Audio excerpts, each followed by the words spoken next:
My name is Magnus Jones. As she said, I'm a board member at the Nordic Blockchain Association. I used to be the Nordic Blockchain and Innovation Lead at EY. Ernst & Young started their blockchain department back in 2015, but working as a consultant by myself. I also have relations to the United Nations, been assisting their counterterrorism group of crypto for many years. Also part of the Metaverse expert group of Interpol, and also a crypto expert for the OSCE. So I'm working very wide in terms of everything from the basement of decentralized finance to corporates and governments on the total other side. So today we will discuss blockchain for governments and the real use cases. And together with me today we have a great mix in a panel with Nena, Mateusz, Mariana and Emili. So I would like to welcome all of them up to stage and have them to introduce themselves and tell them more about blockchain in practice.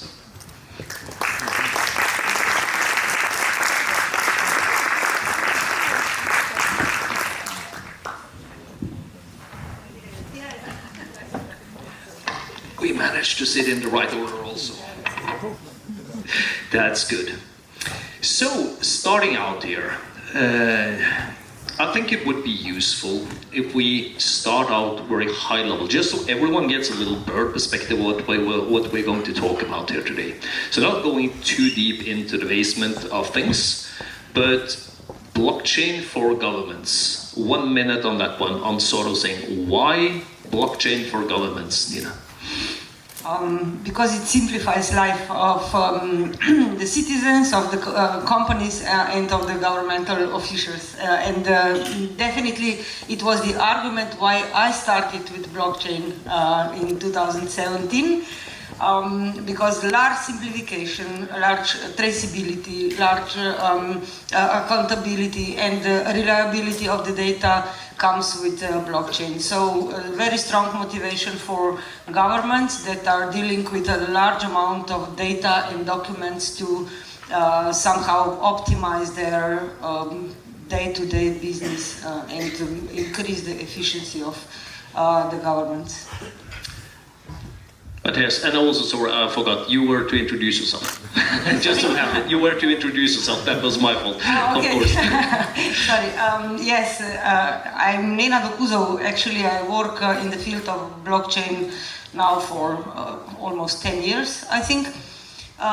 We somehow started building the ecosystem in Slovenia in 2017.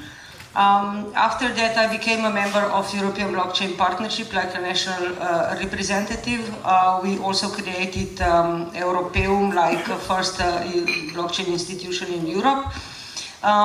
In the years that were coming, I just expanded my work to other advanced digital technologies, to collaboration of those technologies together, and also now I'm very active on important projects of common European interest.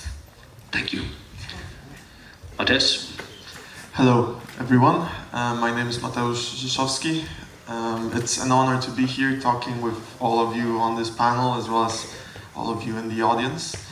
I've been in this space since 2014, and since that time I've contributed to various projects, from early stage startups to some more recognizable names like Flow, Dapper Labs, MakerDAO, Polygon, and now I'm working at the Arbitrum Foundation, where I serve as the head of governance. What we do is we support the Arbitrum DAO, which is one of the largest and most decentralized DAOs in this space, governing up to, I believe, $4 billion across the protocol and the treasury.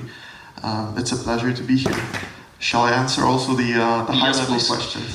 So why blockchain for governments? I think I would flip that question and ask why blockchain for societies, in the sense that I believe that it is a groundbreaking technology as it concerns political philosophy. We've seen throughout the ages that many thinkers have, seen the fact that the closer the citizen is to the actual decision making at the execution of their legislative powers, the better the system functions. And regardless of who that executor at the end of the day, whether that's a king or a parliament, it is still the identifier of good governance, that citizens should be close to the decision-making process. And what blockchain allows for is building on the internet, which allowed us to be much more interconnected. You don't need to go to at least in theory, to a ballot box to cast your vote. Blockchain provides an immutable ledger that now allows you to build much more on top of it. It allows you to build digital identities that can then be used to vote on-chain, and on that chain for those decisions to actually be executed in a permissionless, decentralized manner. So when we're talking about resources allocation, theoretically, you have the direct access as someone who can vote. It is the most direct way of incorporating change into society. So, yeah, passing it on. Passing it on to Mariana. And since Mariana is also on the consulting side here, I would like her to play the little devil's advocate here. Oh, so I was planning on I rather would like to have a little twist there to say, well, in which cases should governments or society not use blockchain? To hear it from that angle as well. You're asking me to go against my nature there, but yeah, so hi everyone, thank you for inviting me today. Mariana Roche, founder of BlackVogel. I'm going to be also in a panel later on, so I'm going to leave the intro for that time. I actually was not thinking like why they will not use it, but like based on what like everything that you guys said, like it sounds like blockchain is great and all of this, it has like great advantage, but at the end I think that as any other technology is basically just a tool, right? So it's not that by the simple implementation, which is not simple at all, it's really expensive and costly, as you all might know, the simple implementation of blockchain or introduction of blockchain to processes doesn't guarantee that the result will be better or that you will have like more inclusion or more transparency. It really depends of how you do that, right? If you want to create inclusion but you still don't talk to the communities that you are trying to include, well, you are basically not doing anything at the end. I actually would like to reply to like the first question, if you allow me, because I was thinking, especially in this context, we need to consider that like one of the things that blockchain is really good to, and what normally I talk to governments is like, well, you should deploy blockchain if you have situation or a system in which parties will not trust to each other, right? And that's basically some of the things that like, Nena, like the early days we discussed it with EBSI, right? It's just like the fact that you have an entity that has a certificate, and then just because of the fact that it's that entity, we will trust it, right? So these systems where there is like certain issues with trust, that's where blockchain can really contribute. And I think that in a society, well, in our global context where the trust in institutions and in governments is like at the lowest point that we have seen in the modern history, I think that here is where we can actually like do something to enhance more transparency and bring back, I think, the original ideas from like the Bitcoin white paper and giving back the power to the people, not only at the economic but at the data level. So it is beyond the simple infrastructure. It's like going in and trying to understand how now in our societies with all the technology that we have, we create a data economy that doesn't replicate the issues that we have in our economies, but actually like bring back the power to the people on their control and their access and in their management. So when we'll not use it, I don't know, like maybe if you have a recommendation of a country that we can trust, I will be more than happy to hear it and move there. But for the rest, I think that we need more transparency and more accountability at the government level. Thank you. And Emili? I don't know which of the answers to provide, but I'm Emili Jovanovikj-Lokvenec. I'm from UNDP North Macedonia country office, and I have been in digitalization and emerging technologies for all my professional life. In this case, on this panel, I'm the youngest blockchain practitioner. And when you're asking why blockchain, that I will say that it lays in the definition itself. If blockchain provides immutable data sets and decentralized, and it is resistant to tampering, that for any democratic society, these are the answers why to use blockchain. So in my case, how I started on this is because we had a huge case of air pollution caused by import of fuel oil that was not actually according to the legislation, and it caused air pollution. So that's why I'm saying why to use blockchain in our case, because it provides a system for the government to prevent corruption. So I believe this is my answer to this. And to add my 2 cents towards it, because I've also been working a lot with governments, specifically Norwegian ones, including projects where they have been using Arbitrum also with the business entity register, where they put the shareholder register onto blockchain, because you need to have some kind of update there. And then they wanted to also use a decentralized ecosystem, not a centralized system where the government runs and controls all the nodes, because it's supposed to be readable and transparent for everyone. And that's where they chose Ethereum, not saying that this is the best or this is the perfect, but at that time, 5 or 6 years ago, that was the platform to develop. So this is just one example of how governments are thinking a step ahead, and not in the 1 to 3 years perspective, but more the 5 to 10 of how different ecosystem will scale. So I think my 2 cents on it is rather that we should also think about it in a way where it's integrated together with other systems. So I would say government should not use blockchain if they're looking into just a blockchain project, but it's more like a total infrastructure project where you can include it together with other IT infrastructure. That's when it makes sense. So I'm just saying, from being a consultant, don't trust consultants who sell thin air and selling you a green or a red blockchain, but where you see the real purpose of it. And this is what we're going to talk about now, Nena. Mariana mentioned briefly about EBSI, among others. This is just another abbreviation of this joyful landscape where no one understands what we're actually talking about. But tell us a little bit more about both what EBSI is, because I think that's very interesting, but also how you have been working and the real use cases that you are doing in Slovenia, because I know there's lots of great actions being performed there. Yeah, thank you. Actually, EBSI is European Blockchain Services Infrastructure. This is just abbreviation for EBSI.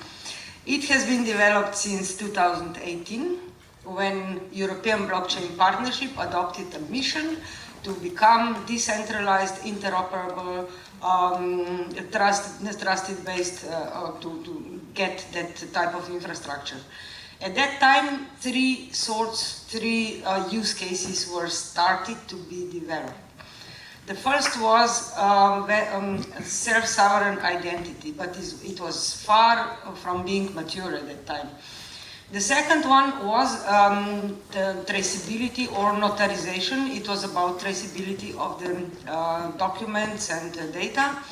And the third one was the diploma, so verifiable credentials and so on. Together with the infrastructure, what is mean with the infrastructure? It is, it was a very long time in pre-production phase, developing all legal bases, all the applications that were relevant for testing and early adoption process and so on. And at the end of the day, we came into the stage that the European Commission somehow identified the need for that real decentralization. So we established blockchain nodes in different countries. EBSI node is now the node which is functioning either for private sector or for governmental part. More or less regional governments are dealing with that blockchain nodes. But why is this important? This is important because to ensure, you mentioned already, decentralized approach. Not only the approach that could enable not only connecting the business registries, but also the data from the companies, digital identities of the companies. At the end of the day, now we have two very strong European projects, not only in Slovenia, but on the European level. One of them was developed to put together somehow the criteria for digital identity, being in compliance with eIDAS 2, being in compliance with the EUDI wallet, which was the base for this, but also to enable the companies to be cross-border visible, to be interoperable, and to have the market outreach in very short time. The second project was Trace for EU, and I very much like this project because it was on traceability. We extended that traceability on data and documents on one hand, and on the other hand on products and materials. And this was the first step to digital product passport. So the definition of the common reference architecture, what should be the criteria to establish common architecture for the traceability of materials and products. And which is very important also for the circularity model, for example, for protection of the consumers and so on. And why this is important for the governments?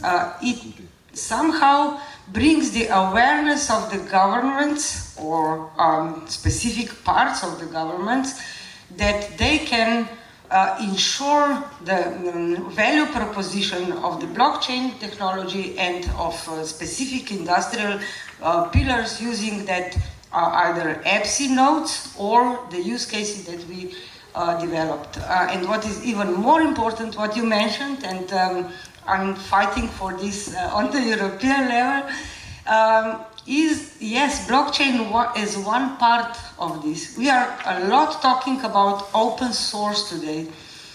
And we have a dilemma. In Europe, we don't have our hyperscaler, okay? So open source in US means completely different thing as open source in Europe. So if we have with EBSI European blockchain infrastructure that can be the basis as a foundation for other digital infrastructure or a part of this, we can talk about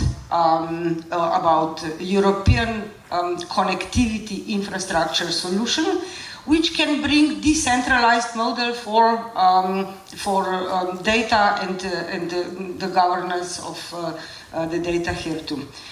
So yeah, and now we are developing important project of common European interest, so European connectivity infrastructure, which can enable to add blockchain nodes, so EBSI nodes, into the structure, ensuring all that qualitative criteria that are being recognized for blockchain. So auditability, traceability, the resilience of the systems as such, the accountability of the data, all the things that can very good support the governmental focuses all across Europe.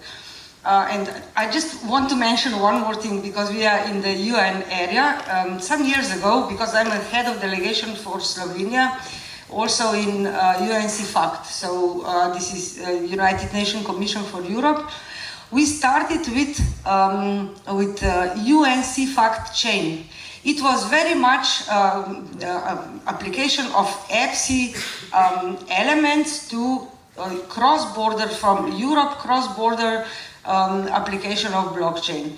And what we analyzed was that there are three moments very important. That is legal interoperability, technical or technological, which is, I think, the most simple because it is based on technological premises, and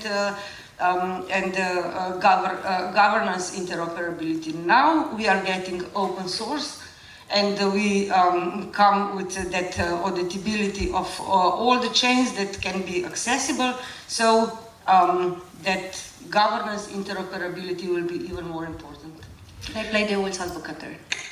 Sorry? I want to play devil's advocate with this one because EBSI is a great example, but EBSI, I mean, when you look at these implementations in Europe at the European level, somehow it is much simpler because we have the union, right?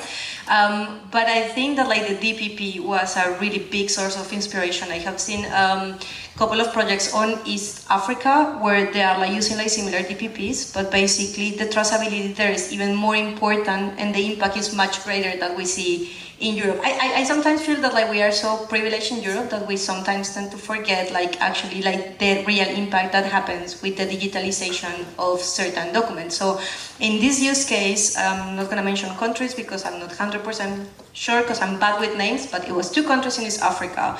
And what they were doing was like using similar DPPs to digitalize the documentation for product traceability and for movement of goods. And in this case, I think it was flowers and fish. And this was a massive issue because sometimes due to corruption in the borders, the merch or like the goods were stopped at the border, and by the time that they actually allowed them to move, well, they were already rotten. So you needed to pay a fee, like a non-official tax, to move the goods faster, right? But with the digitalization on the blockchain, and the marks, like you can actually like track where the products are, so the authorities could note if it was on purpose delayed with full documentation in the border for no reason, and they could restart investigation. So via this actual implementation of DPPs, they avoided corruption at the border level. So when we look at this type of initiatives, but we go to countries where they're actually needed to address like fundamental challenges in their systems, this is where I think that it serves the purpose of the government support and implementing these projects, right? But I will reply to you because you mentioned 2 very different systems, okay? We in Europe are privileged, we are not. We are over-regulated, I'm very sorry. And the second thing, you mentioned African solution, yes, and it showcases how the technology can solve the regulatory issues, not on the opposite way like we have in Europe. And this is why blockchain is very important to bring certainty and reliability to those systems that do not have so over-regulated environments like we have here in Europe. I absolutely agree, but I wouldn't say that we are not privileged because we have regulation. That's my only comment there. No, I think that's all valid points, but like you also said, Nena, I think it's down to what we're talking about here is that you have to trust the input data, because one important thing is that just because it's on the blockchain, you cannot necessarily trust the data.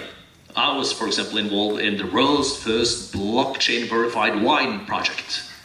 Now think about this one. We can just say, hey, all these grapes are ecological. We put them into this blockchain, you scan the QR code on the bottle, and hallelujah, you will get sent to a page called EtherScan, which you have hexadecimal numbers, and apparently it's on the blockchain. And you say, hey, taste the glass of the blockchain. Oh my God, this is magic. Yeah, ecological grapes, I can feel them.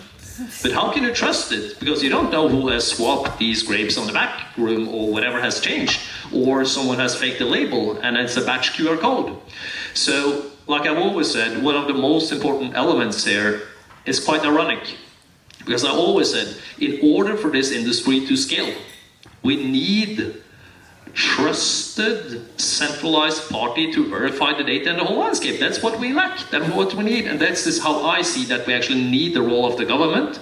But that's also where we need the oracles of the data to trust. And that's where we need, ironically, more than one party to verify it. But I think it also depends. Is it public data, like you said, for many persons to come in? I think it was very valid, like you said, with the supply chain of digital passports and whatever legal requirements that comes up, because that's a huge ecosystem where we need to have lots of different vendors in, of governments to freight, to customs authorities, to tax authorities, to whatnot registers.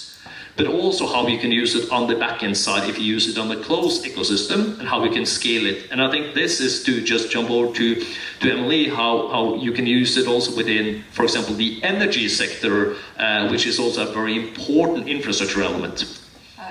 The transfer of the point already made was that in energy sector, there is no actually a protocol how to transfer energy. In the project that I am engaged, we are actually working on a global traceability framework for energy and decarbonization. When you are talking about products like wine, food, there is already standard like GS1 or UN protocol. So there are data sets that can be recognized.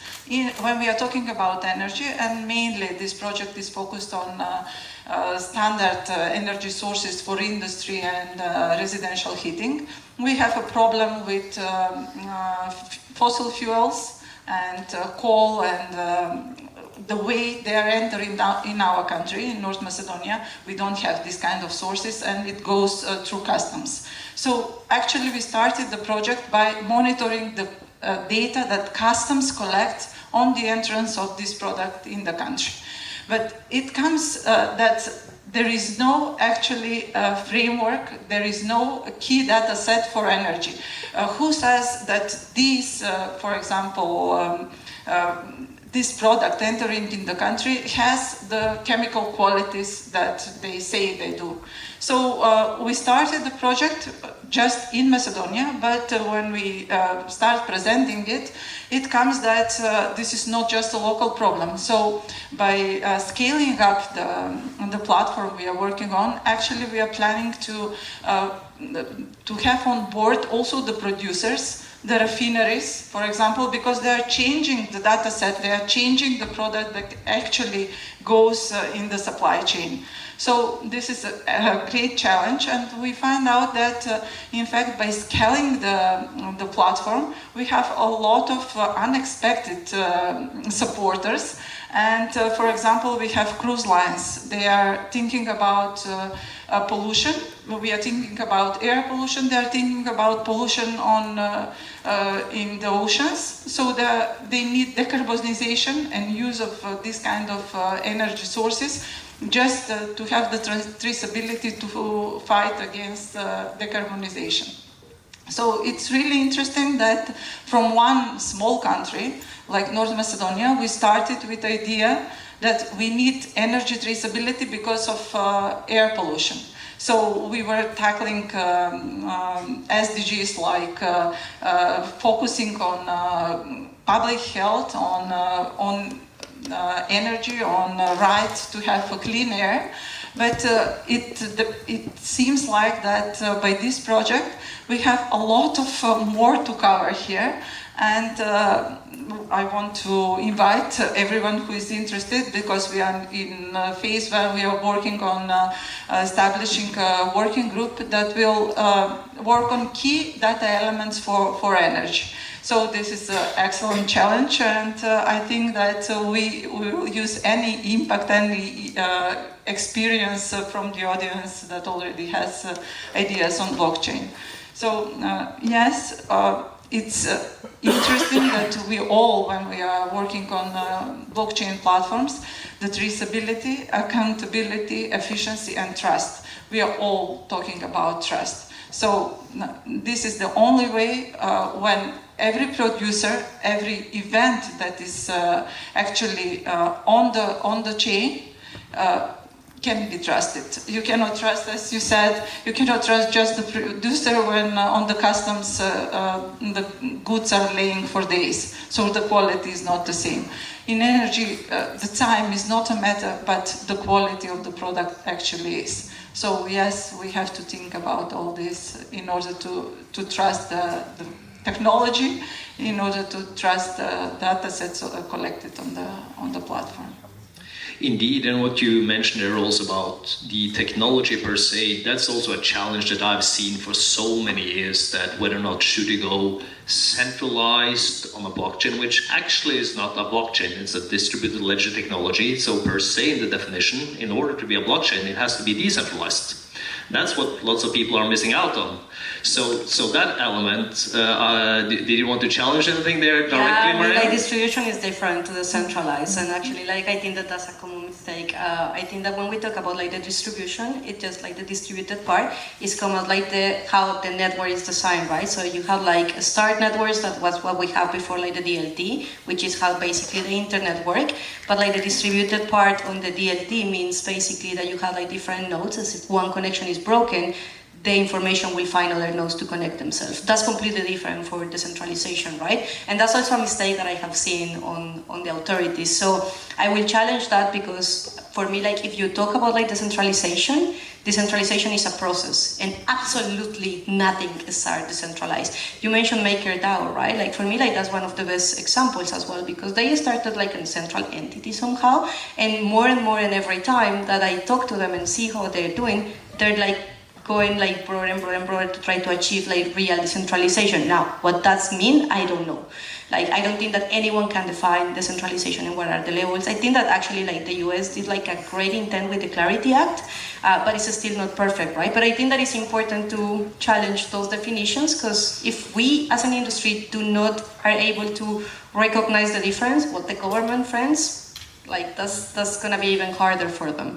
Just one thing on the data, there's a really cool project called Demia, which I would like to show you later, because basically what they're doing is like taking the data, but they also rank the data. So they have like different methodologies on how the data is collected and treated, and depending on how it's collected and treated, it goes and receives certain scores. So when the auditors look at the data, they know how much trust they can put in the data, because it's not the same to collect data manually, like we have like human mistakes, right? That when you recollect it from a sensor that was reviewed yesterday. So they managed to collect that and put everything on the blockchain with ranks. So and this is for the production of credits. So you can generate like more expensive credits based on the data and quality data. So that was my 2 cents. No, indeed, and the point is there that we can always challenge and question towards what is decentralization or what is fully decentralized or not, because all, call it the so-called fully decentralized project has their challenges in terms of how they're organized with nodes. I think it's more like how Nena mentioned of how you have a standard that opens up, so if Norwegian governments makes a register office solution, then whether or not that's in Venezuela, a EU country or whatever, you can connect to the infrastructure. And I think that's an element where we see what you mentioned, Mateusz, in terms of the decentralized elements of a DAO, a decentralized autonomous organization. And just to give you a 2 cents on that one, 3 years ago, I created, together with the Norwegian Register Office and the tax authorities, the world's first government metaverse office in a decentralized ecosystem called Decentraland. And people were questioning, why the heck? There is no one out there, it's horrible graphics, it's like 5 minutes to load these things, and me, they were writing, it's more likely that you will find a relevant taxpayer by climbing to the highest mountain in Norway and send a paper out and hit someone in the head. This is waste of taxpayers' money, and the consultants are laughing all the way to the bank. But what they tend to forget, they chose this one based upon my recommendation, because this is a metaverse which is decentralized. It's a DAO, a decentralized autonomous organization. So we don't know who controls it, who owns it. And Norwegian government said, this is not happening right now, of course. It's not like we have millions of Norwegians who is in there, but we foresee it might happen in the 5 to 10 year perspective. And what better experience to be there, to have the online presence, to send a signal effect, but also to understand how is these mechanisms functioning. And I think that's also very interesting to hear from you, Mateusz, because you are running this DAO where apparently, think about it as stocks and shares, where you have a stock where you can vote, but instead of the stock you have a token element that gives you a voting right, and it's more or less open for anyone to participate. So tell us a little bit about more of the DAO structure and how you guys work at Arbitrum. I think Arbitrum DAO is a fascinating example of how decentralized governance can work in practice, and some of the things that we've been discussing yesterday in the workshops and some of the things that were already mentioned here relate to the challenges of existing governance systems and how decentralization or blockchain-based governance could empower the right properties of the systems that we have in place. And so Arbitrum DAO, thank you Magnus for the introduction, has been launched several years now.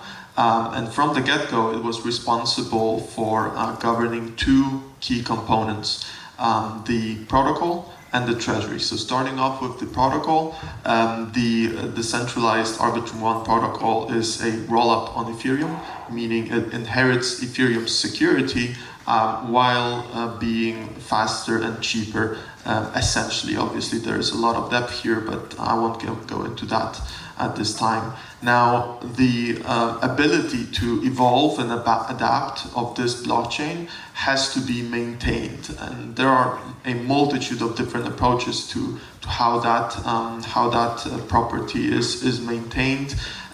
We see, systems that are client-based, like Bitcoin or Ethereum, where the consensus of miners, depending on which client they use, dictates the canonical fork, or in the case of Ethereum, the stakers. And we see on-chain governance systems like Polkadot, or in our case, Arbitrum, where the ability of token holders to vote on proposals is the process for this primary decision making. So let's say we want to perform an upgrade to the network. The DAO would need to basically self-organize in order to put up a vote that is on-chain. It's truly permissionless, meaning anyone, as long as they hold enough tokens, can go in and propose an upgrade at any time. It is also fully trustless, meaning the execution of those upgrades does not depend on any entity. The code self-executes in a way, and that is also where the revolutionary part of blockchain-based governance comes into play. You don't need to have an executor. You don't need to have someone who pushes the button. The button pushes itself as long as there is a consensus of the relevant stakeholders, in our case, token holders. The second part of the Arbitrum DAO governance system is the treasury, and the treasury is used essentially to build out an ecosystem within Ethereum, within the broader Ethereum ecosystem of apps and builders and users who want to use this technology, who want to build on it, who want to build useful apps that have the potential to gather wide adoption. And this treasury has been and is being used currently to fund all types of initiatives. Primarily also it funds the open source development of the Arbitrum tech stack, which in itself could be considered a public good. The open source nature of it means that any other ecosystem within Ethereum or outside of it can come in and potentially use that technology to the benefit of all. And these are the two primary components of how the Arbitrum DAO governance process works. The voting itself, it happens both off-chain in a type of temperature checking, a sentiment checking way, where the voters and the delegates, that's also to mention that the voters themselves, meaning if you hold an ARB token, you could go in and vote on any ongoing proposal right now, or you could potentially delegate it to a representative of choice, who would then use your voting power to vote on the relevant proposals. This is a system that makes sure that even though you might not be an expert in either technical or non-technical governance, there is a way for your voting power to participate in securing the system itself on both the protocol and treasury side. And I believe that's a really fascinating system to look at, and this is also why I got involved in this space in the first place. The consensus of an international set of stakeholders who oftentimes do not know each other. They act under a pseudonym, sometimes under their real name as well. You have projects that contribute to the Arbitrum DAO. It does not have to necessarily be individuals. This creates an environment that is truly unique in its ability to create innovative solutions. There is wide experimentation happening in the Arbitrum DAO on all fronts, from ecosystem growth through governance itself, the type of meta-governance questions that we are faced with. Again, the framework itself is an on-chain framework, meaning as you mentioned, Magnus, there is this, omnipresent Oracle problem where you do need some trusted party in order to input subjective data onto the blockchain so that there might be some type of objective output.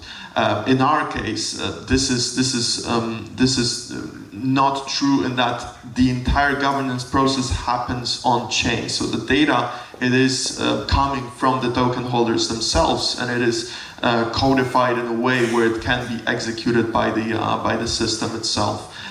So that is how the Arbitrum DAO achieves that, that type of trustless property. This is very interesting, and I wish we had more time, but we are running a little late here today, so I just got a little hint and a wink that they cut us off by 10 minutes. So I know we could go further into details. As an anecdote, I even have had the Norwegian Central Bank looking into, can a central bank become a DAO in the future, actually? So this is actually something that governments are discussing. I'm not saying it's going to happen, but it's more like the mindset and the thoughts of a futuristic setup that can change in terms of that we need to change our mindset of thinking of structures. So just then ending on the last 30-second note, as we need to wrap up here, unfortunately.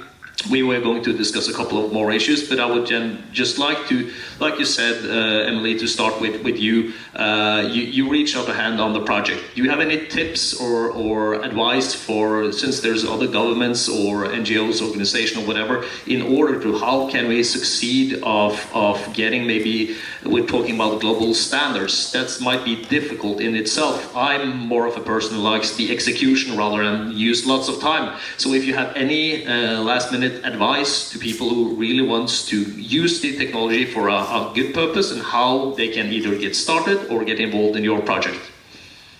As I said, we were lucky enough in UNDP North Macedonia to be part of SDG Blockchain Accelerator and to be paired with a company, Whole Chain, who already has experience in supply chain. So they have these solutions developed for food, for beef and leather, but not for energy. So since we start talking about energy, we have, as I told you, a lot of people and industries that are actually interested in implementing this. So even in ITU, we found out that there is an initiative about data collection when we are talking about energy sources. So I believe that this is the way. We have to talk about it. We have to create this working group. And of course, we are expecting by mid-December to have the pilot in order to provide actually this solution that it works and how it can be accessed across the platform. But I have to say, with all this cross-border implementation, everybody here, even in the previous panel it was mentioned, I believe that public trust is something that we all have to work on. So by collecting the data that is trustworthy, then we can talk about excellent implementation. Excellent. Mariana, 30 seconds. I just think that we need to just find the right use cases. Again, I don't think that this is the right technology for everything. I don't think that is a magic solution that will serve and organize and arrange everything. But I just think that we need to not create more problems and complexity, but understanding what is it that we need to do and how the technology will help us to do that, right? There's distrust on the governments, but there is also distrust on the industry because we always go selling something instead of trying to understand what is it that the government needs and how the technology actually can contribute to do that, or cheaper or faster or most transparency. One of the use cases that I think that we do not use sufficient is the traceability of funding, right? And how to use like blockchain to do direct funding so you don't have like intermediaries. Like here, magic with the blockchain, because you do not need that central party. And instead of like paying a big fee that stays in operations, you actually like go to the final deliver. But the donors can also see what is it that you're doing with that, and they will be motivated to do more, right? So I think that that's one of the, I don't know why the industry has been not like more determined to try to showcase the potential on that one. Thank you. Mateusz? Thank you everyone for the panel in the first place. I would say that as it concerns any type of decentralized governance technology, we're essentially running various types of pilots within the industry in the context of DAOs and also some other organizations that may have some type of blockchain-based improvement processes. As it relates to how it can be applied in the real world, I think that the main thing is that we start off small.